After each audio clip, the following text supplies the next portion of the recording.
Please sit down. This is my cue to deliver my speech, right? Okay. Magandang buhay po sa inyong lahat. Mabuting tao. Magandang buhay. Napakaganda ng iyong pagbati. What an introduction. I don't know if I deserve it, but thank you. Parang akala ko nag-a-apply na ako ng trabaho. Nire-recite lahat ng achievements at academic background.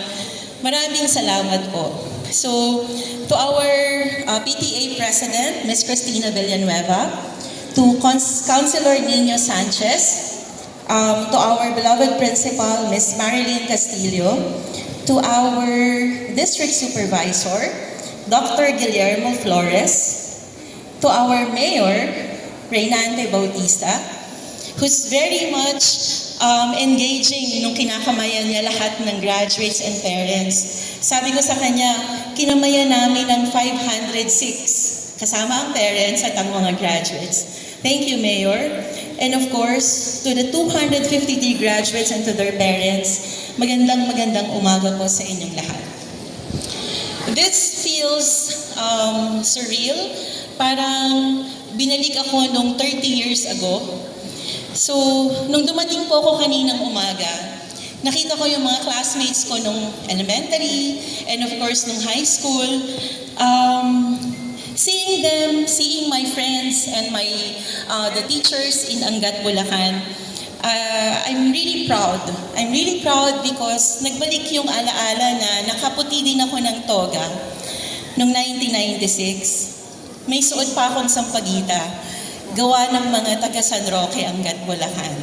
Alam niyo pa ba yun? May gumagawa pa ba ng sampagita sa San Roque? Parang wala na, no?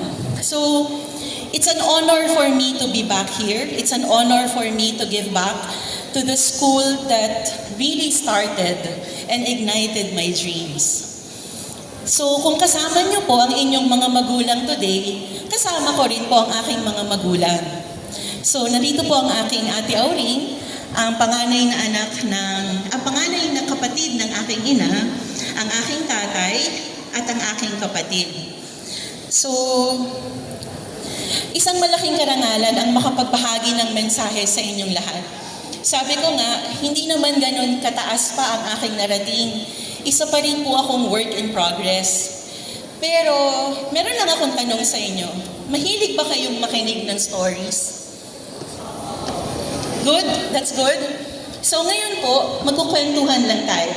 Ibabahagi ko sa inyo ang naging buhay ko nung nag-aaral ako at nung nagkatrabaho na ako. I hope pagkatapos po ng ceremony na ito, may mabaon kayong inspirasyon and I will consider myself grateful kung makasalubong ko ulit kayo sa palengke o kahit saan man sa bayan ng Angat na may ngiti sa inyong mga labi at naaalala niyo pa ako. Just give me your 20 minutes and I promise you, I will not bore you. I promise you, you will learn. I promise you, you will laugh. And at the same time, hopefully, ma-inspire ko kayo ng konti. Okay, are you ready for my stories? Really? I cannot hear the yes. I want a louder yes. Okay, perfect. Okay, story number 1. Ang pinanggalingan mo ay hindi hadlang sa kung gaano kataas o kalayo ang pwede mong marating. Lumaki po ako sa Angat. Meron kaming simple at mapagkumbabang simula. Ang aking ina, isang housewife, na kalaunan ay nagtrabaho sa abroad nung kami ay magkolehiyo. Ang aking ama naman ay nagmamaneho ng jeepney dito sa Angat Garay. Hindi ko alam kung naabutan niyo pa yon. Baka wala ng Angat Garay na jeep ngayon. I am the eldest among 3 girls. Yung dalawa ko pong kapatid, nag-asawa na. Ako po, binibini pa din. Simple lang ang aming pamumuhay. Pero matayog ang aming mga pangarap. Iniisip ko noon, paano ba ako aalis ng Angat? Wala nga akong pamasahe, papunta ng Maynila. And then, nung gabi ng graduation ko, parang mamaya, after ng graduation, sinabi ko kay Lolo Pasio, Si Lolo Pasio ang ama ng aking ina ay isang karpentero. Sabi ko, Tatang, gusto kong magtrabaho sa Maynila, sa isang syudad, as an executive, naka-heels, may dalang attache case, at naglalakad sa matatayog na building. Kaya lang paano? May pag-asa ba? Kasi ang hirap-hirap ng buhay natin sa Angat. And my grandfather would respond, Naku anak, walang imposible sa taong nangangarap. Magdasal ka, hilingin mo sa Diyos na gagamitin ang talento mo sa mabuting paraan at para matulungan ng ibang tao. That was 1996, exactly 30 years ago. Fast forward to 2026, nakabiyahe po ako sa 18 bansa, 25 syudad, hindi lamang para mamasyal, kundi gawa ng trabaho at pagkakataon na ibinigay sa akin. Tuwing sumasakay po ako ng eroplano, I always remember my grandfather. Fulfill your dreams, but always help other people. And always do it for the greater good. My grandfather was a carpenter. I am now part of a company which is in real estate. Maybe this is one way of honoring my conversations with my grandfather. Literally and figuratively, building dreams together. So, first lesson, never underestimate the power of dreams. Hard work coupled with prayers. Good? Are we good? Okay. The second story, all right? The second story, it's about freedom, choice, and a lesson of responsibility and humility or kababaang loob. Ay, favorite ko si Lolo Pasio kasi buong pagkabata ko po, ang aking ama ay nagtrabaho sa malayong lugar kasi meron kaming mga trucks nung araw. So naglalaging sila sa iba't ibang probinsya. Kaya ang sumusundo sa akin sa paaralan ay ang aking lolo. So sinundo niya ako sa paaralan. Ang sabi niya, noon sa elementary kasi maraming nagbebenta ng banana Q. Yung niluluto, tapos maraming sugar, and then si Aling Kasing pa yata yung pangalan ng nagbebenta noon sa elementary. 2 piso lang yung pera namin. Sabi niya sa akin, anak, mamili ka. Magta-tricycle tayo o bibili tayo ng banana Q? Hulaan niyo anong pinili ko. Siyempre, banana Q. Okay. Kaya naglakad kami pa uwi. So dumadaan kami sa San Roque, tapos dun sa Libis, kasi sa Santo Cristo po ako umuwi. Malapit kami sa Nazareno. Kinalaunan, ang sabi ko, Tatang, ang layo naman, ang bigat ng bag ko. Pwede mo bang buhatin? Ngumiti lang siya. Ang sabi niya, anak, pinili mo ang banana Q. Pumili ka sa buhay. Pag pumili ka sa buhay, kailangan mong panindigan kahit mahirap. Dadalhin ko ang bag mo ngayon, pero darating ang araw, kailangan mong bitbitin ang sarili mong dalahin. And then fast forward to 2011, nagtrabaho po ako sa isang school. So, nagtrabaho ako sa school, ako po yung na-assign na mag-manage ng college. And then na-promote ako, and then we established a college in Cebu. So, meron bang marunong magbisaya? Wala. Lahat Tagalog. Okay. Lagi. Okay. Nung na-assign ako sa Cebu, ang akin pong task ay makakuha ng 300 students. No? Ang hirap noon kasi kailangan kong mag-flyering sa simbahan ng Santo Niño, kailangan kong kausapin at ligawan yung mga parents na sa amin sila mag-enroll. We are into information technology. Yun po ang tinuturo nung eskwelahan na pinasukan ko. So, fast forward, we got 700 students. 300 yung pangarap, 700. Nagpa-flyering po ako sa lahat ng sulok ng Cebu. Sa Colon, sa Guadalupe, sa Lapu-Lapu, lahat sinusuyod namin yan. Kahit Tagalog ako, pinilit kong unawain ang lengguwahe ng mga Cebuano. And dahil naka 700 students ako, mayabang ako. Sabi ko sa CFO namin, yung head ng finance, let's put up a college in Cagayan de Oro. Kasi Cebu, 700, Cagayan de Oro, para lumaki lalo at lumago yung eskwelahan. Ang sabi ng CFO, hindi pa ready ang Cagayan de Oro sa IT courses. So matigas ang ulo ko, mayabang ako, sige pa rin. Alright? Lo and behold, we only got 15 enrollment. In other words, I failed. My arrogance cost the company around 10 million. And life humbled me. Yes, I had the freedom to act, but I was so arrogant. I didn't listen enough. And I carried that baggage, but I certainly learned from it. There is a reason we can only see the light of the stars in the darkest of times. Di ba pag malaking-malaki ang problema mo, doon ka makakaisip, paano ko kaya isa-solve? No? Paano ko isa-solve ang problemang ito? The biggest lesson in my corporate life. So when I left in 2015, nakabawi naman dahil yung Cebu namin, nagkaroon ng 1,500 students. So, lesson number 2, listen to the wisdom of others. May it be your parents, your teachers, your sisters, your brothers, or your future mentors. Listen to them. They really know better, and nadaanan na nila yan. Wala silang ibang hahangarin kundi ang inyong kabutihan. To my dear parents, tulungan po natin ang mga guro sa pagpapatibay ng values at kakayahan ng ating mga anak na mag-aaral. Let us be there for our children, no matter what happen, whether they succeed or they fail. Iparamdam natin sa kanila na palagi nila tayong malalapitan, ano man ang mangyari. Dahil ang tagumpay at pagkabigo, maliit man o malaki, ang bubuo sa kanilang pagkatao. Okay, third story. Hindi sukatan ang dami ng meron ka. Ang mahalaga ay kung paano mo gamitin kung ano ang meron ka. Nung nasa elementary po ako, sinisikap kong tapusin lahat ng assignments. Kayo rin ba? I'm sure, no? That's why you're here now and graduating. Kasi gusto kong manatili sa honor roll. So when I go to high school, I can be a scholar and help my parents pay only a portion of the tuition fees.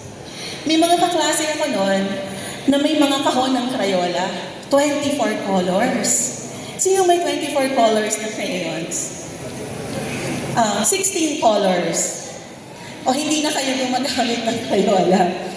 So ako po noon, 8 lang ang kulay ng Crayola ko. I only had 8 colors. So wala akong color pink.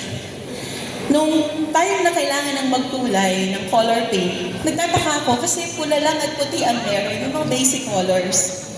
And then pag-uwi ko, sabi ng nanay ko, anak, hindi kailangan marami ang kulay mo. Kailangan mo lang matutunang pagsamahin ng mga kulay para makagawa ng mas maganda. So it means I had to combine white and red to produce a pink. Alam niyo pa ba ang color wheel? O hindi na? Alam niyo ba ang color wheel? Very good, very good.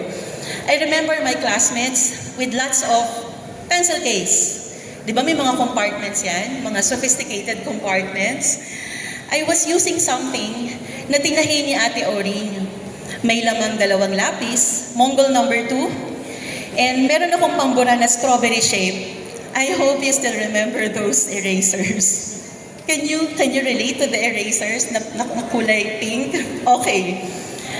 Ang aspiration ko lang noon is makagamit ng ball pen pagdating ko ng grade 4. So yung annual trip namin sa Pandayan Bookstore sa Baliwag, Bulacan, nililook forward ko yun because hindi namin afford ang National Bookstore. I was dreaming of a Cattleya notebook back then, but we can only afford excess notebooks from 2nd grade na tinahi ng kulay dilaw na yarn. Are you still familiar with those? I never felt that we have less. But I certainly sure we had enough to finish 3rd grade. Nakabisado ko naman ang multiplication table with my most admired advisor, Mrs. Priscilla Sayo. And because of her, I memorized the multiplication table and appreciated the story of the Lord of the Rings and the Hobbit. Sure, marami pa rin akong pangarap, pero isa sa mga pangarap ko ang magkaroon lang ng aklat. So, may library po noon sa elementary. Ako yung bisita palagi tuwing hapon at 4 p.m. para mabasa ko yung mga libro na hindi ko kayang bilhin. Kasi, the only book we could afford was the one from Nido. Alam niyo pa ba yung Nido? May mga libreng books doon. So, yun ang binabasa naming magkapatid.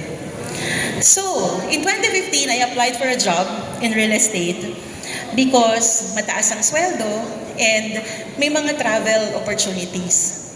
Ang mga kasabay ko na mga applicants from Jollibee, San Miguel, PLDT, multinational companies. Ang sabi ng presidente na nag-interview sa akin, "Where did you finish your elementary? Because it's not in your CV. Are you from a science high school or Ateneo or LaSalle?" And I said, "I'm a proud product of the public school system in a small town in Angat, Bulacan." Napaatras yung presidente, saan yung Angat? Barangay lang ba yun or bayan? So in other words, hindi niya alam. And then I have mentioned that and I bid that interview goodbye. I told myself, baka hindi naman ako makuha. But after a week, sinabi ng presidente, I got the job. Lo and behold, after that, I asked the president, why did you choose me? Why did you choose someone from Angat, where in fact, pwede mo namang kuhanin ng someone from Ateneo, LaSalle, or Science High School who are applying? And the president said, you have a fire in your belly. You help the construction workers honor their jobs. And I know that you'll never take this job for granted because you seem to have a very strong purpose. Third lesson, trust the way you were raised and be confident about your values. The universe will make a way to honor your aspirations. You have to be humble enough to receive those gifts and do not compare yourself to others. In the age of social media, in the age of likes, in the age of repost, it's always tempting to see the lives of others. May bagong sapatos, magandang damit, magandang cellphone, magandang computer. The truth is, each one of you is unique. We all have our own stories to keep writing and our own paths to keep walking.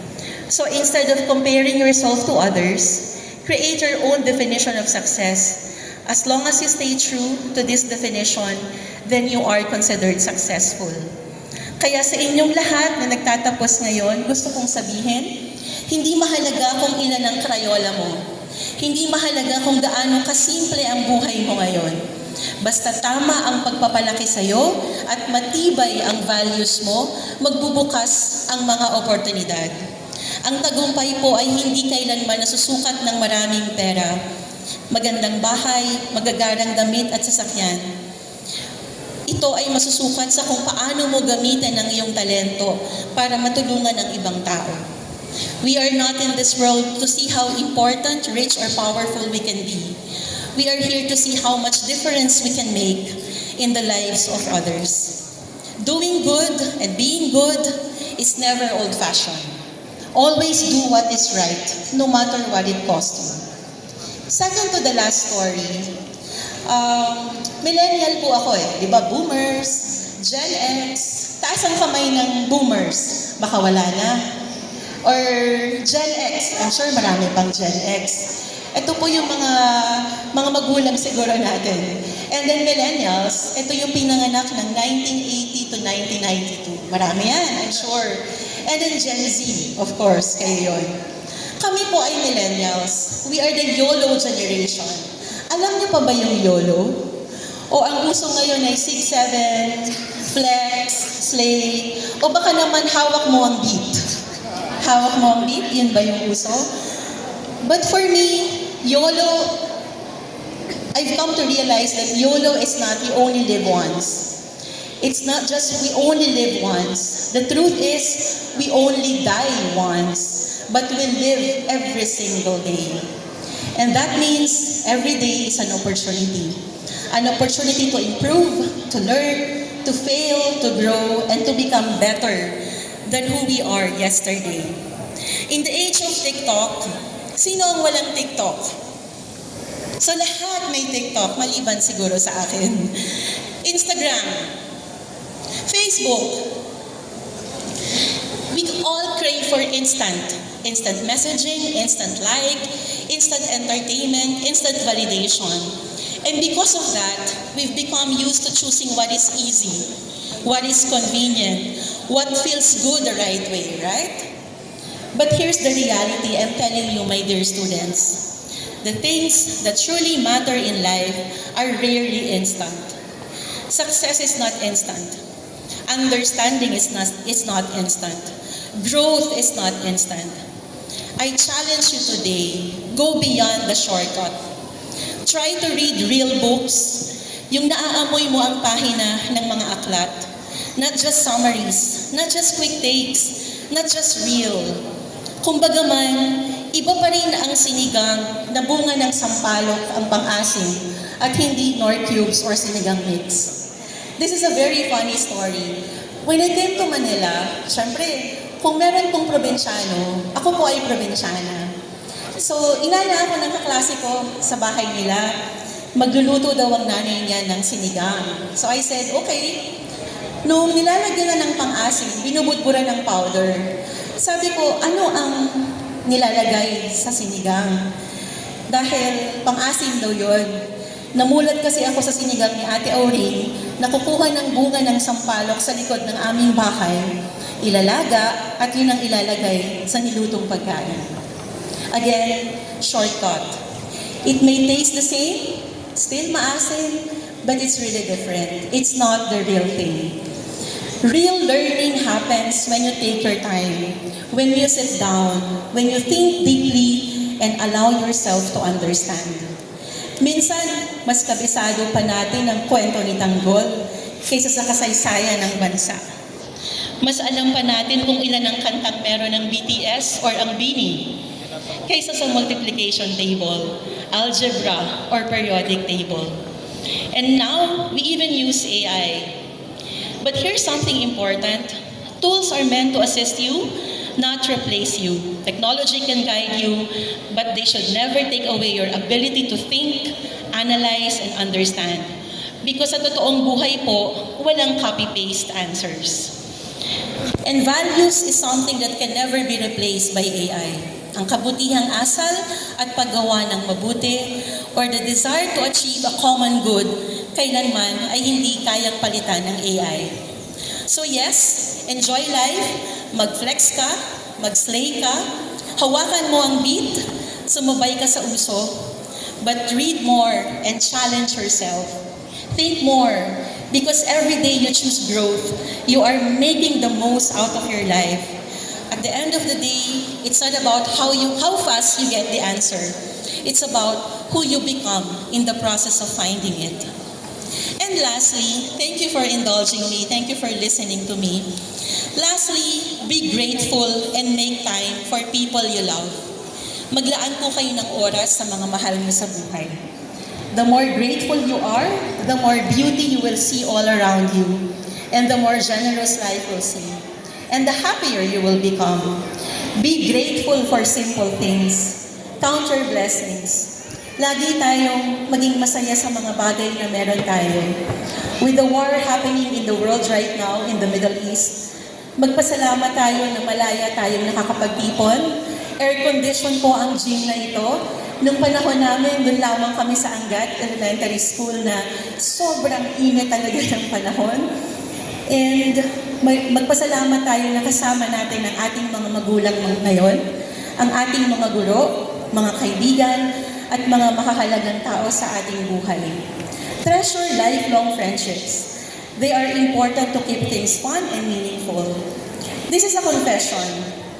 I really regret na nung nag-aaral po ako, wala akong masyadong fan back in my elementary days or even high school because I am always looking at the goal.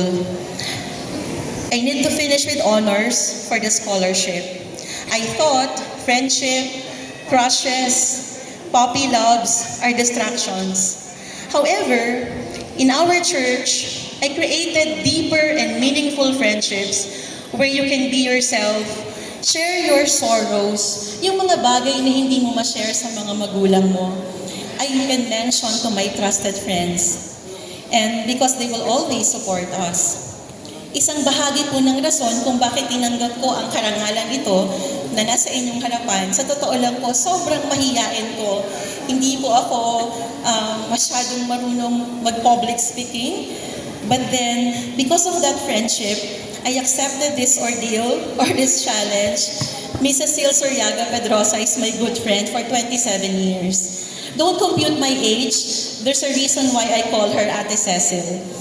I said, mahiyain ako. I don't really like to be speaking in public, but maybe she saw the value of what I can share, even if I don't believe much in myself.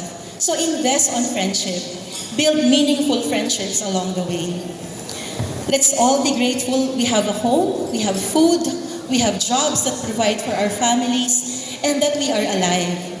At the end, it won't be the titles, the likes, the achievements that matter most. It will always come down to this: the love you gave, the time you shared, and the gratitude you chose to live with every single day. So in summary, lesson 1, dream big, work hard and pray. Lesson 2, listen to your parents and teachers. They have your best interests. Lesson 3, be yourself. Don't compare and help others. Lesson number 4, keep improving every day and be faithful to the process of growth. Sabi nga po nung estudyante kanina, Miss Chasey Vriela Cruz, you don't become what you want, you become what you really believe. So, sa mga magulang, maraming salamat po sa inyong sakripisyo at pagod. Ang pagmamahal, ang tunay na pundasyon ng tagumpay ng inyong mga anak. Sa ating mga guro, kayo po ang mga tahimik na bayani na humuhubog sa kinabukasan ng ating bayan. At sa inyong lahat, Grade 6 Class of Angat Bulacan, maaaring maliit pa ang inyong mga hakbang ngayon, pero tandaan nyo, ang bawat malaking pangarap ay nagsisimula sa maliit na hakbang. Baka ngayon, ang hawak nyo ay 8 colors lang ng krayola. Pero balang araw, kayo mismo ang magpipinta ng mas makulay na mundo. Mga bata, mangarap kayo ng malaki, mangarap kayo ng mataas. Magtrabaho kayo ng mabuti at lagi niyong tandaan, always achieve for excellence. Hindi pwede ang pwede na. At huwag kailanman kalimutan kung saan kayo nagsimula. Dahil minsan, ang batang naglalakad pa uwi dahil pinili ang banana queue, siya rin ang batang makakarating balang araw sa mga lugar na dati ay pangarap lang. Muli, binabati ko kayong lahat, Grade 6 Class of Angat Bulacan, at mabuhay ang mga batang Pilipinong nangangarap para sa mas magandang kinabukasan. Maraming salamat po at magandang araw.